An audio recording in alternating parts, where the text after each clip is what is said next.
There are only four kinds of people in the world: those who have been caregivers, those who are currently caregivers, those who will be caregivers, and those who will need a caregiver. Rosalind Carter. We celebrate caregivers. We listen to and learn from caregivers. We champion the caregivers and offer wisdom and guidance in our new podcast, Care to Listen. We hope you will. Today's episode, Resilience, read by caregiver Ted Meyer.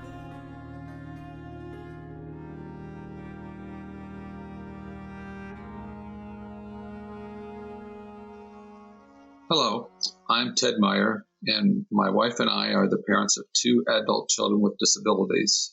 One of my children has autism, and they both have intellectual and developmental disabilities. I live in Harrison City, Pennsylvania, and I thank you for spending a few minutes with me today. What word describes a 77-year-old father whose wife of 52 years died last year and left him to care for their two adult sons with intellectual disabilities? Or the mother who began to enjoy retirement with her husband, only to see him die shortly thereafter and then become a 24/7 caretaker of their son who has autism? What word describes these family caregivers? The word is not coping.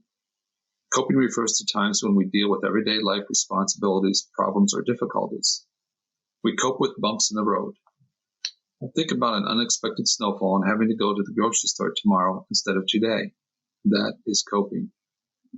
The word to describe those caregivers is also not adjusting. Adjusting refers to times when a person or family adapts to something. Think about some of the adjustments you have had to make because of the COVID pandemic. We all have probably had to adjust to stores cutting back their hours of operation. No, families of people with lifelong disabilities and serious chronic medical issues do more than cope and adjust. We become resilient. Resilience describes how families adapt to stress and bounce back or stay afloat after experiencing an unforeseen event, such as the diagnosis of a disability or serious medical issue. Resilience involves integrating the meaning of having a family member with a disability or serious medical issue into the fabric of family life. It is a dynamic quality by which families focus on their strengths to face challenges and deal with stresses.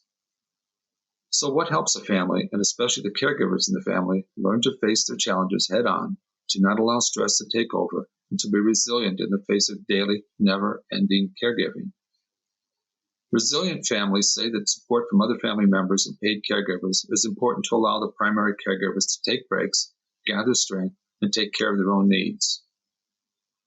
Family caregivers tend to put the needs of others before themselves. Sometimes you are just too tired to do anything for yourself, but it is sometimes the little things that will get you through another day, like taking a hot bath, sitting outside in the sun, especially in a city like Pittsburgh, sitting with a cup of hot tea and a book or magazine, or having a phone conversation with someone who shares your work. In fact, many family caregivers say that they gather strength from the support of other families who are experiencing the same issues that they are. Some caregivers join a formal support group. Others gather information and support as a member of a Facebook group. Many family caregivers of folks with disabilities become lifelong friends with one other person or a small group of people. Not only do they share information, they also share their worries and fears, and they help one another through the hospitalizations of their family members, divorces, career changes, or the death of a spouse. For many, they are closer to other family caregivers than their biological family members. The tie that binds them is being a family caregiver and the resilient spirit that they share with one another. In fact, not for your family member who has a disability, you would never have met some of these most remarkable, caring, amazing families you have met. When you have a family member with a disability, you tend to rely on other family caregivers for information and support, and many times a shoulder to cry on because they truly understand your life. And all of this natural support helps families to be resilient and to survive the next hurdle that is sure to come. Resilient families also say that it's important to find a different meaning to their lives after a family member is diagnosed with a disability. Emily Pearl Kingsley, the mother of a young man with Down syndrome, wrote what has now become a classic poem entitled Welcome to Howland. She wrote, "I am often asked to describe the experience of raising a child with a disability, to try to help people who have not shared that unique experience to understand it, to imagine how it would feel. It's like this. When you're going to have a baby, it's like planning a fabulous vacation trip to Italy. You buy a bunch of guidebooks and make your wonderful plans. The Colosseum, the Michelangelo David, the gondolas in Venice. You may learn some handy phrases in Italian. It's all very exciting. After months of eager anticipation, the day finally arrives. You pack your bags and off you go. Several hours later, the plane lands. The stewardess comes in and says, "Welcome to Holland." "Holland," you say. "What do you mean, Holland? I signed up for Italy. I'm supposed to be in Italy." All my life, I've dreamed of going to Italy. But there's been a change in the flight plan. They've landed in Holland, and there you must stay. It's just a different place. So you must go out and buy new guidebooks. You must learn a whole new language, and you will meet a whole new group of people you would never have met. It's just a different place. It's slower paced than Italy, less flashy than Italy. But after you've been there for a while, and you catch your breath, you look around, and you begin to notice that Holland has windmills, and Holland has tulips. Holland even has Rembrandts. But everyone you know is busy coming and going from Italy, and they're all bragging about what a wonderful time they had there. And for the rest of your life, you will say, "Yes, that's where I was supposed to go. That's what I had planned."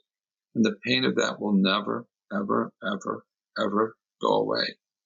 Because the loss of that dream is a very, very significant loss. But if you spend your life mourning the fact that you didn't get to Italy, you may never be free to enjoy the very special, the very lovely things about Holland. Remember, families of people with disabilities tend to be some of the most resilient families on the planet. And we just don't survive, we thrive. Thank you for joining Care to Listen. Care to Listen was written by Sally Jo Snyder. Each episode is narrated by a unique caregiver.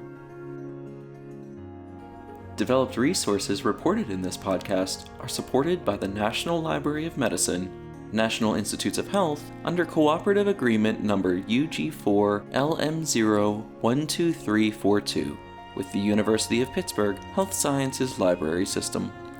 The content is solely the responsibility of the authors and does not necessarily represent the official views of the National Institute of Health.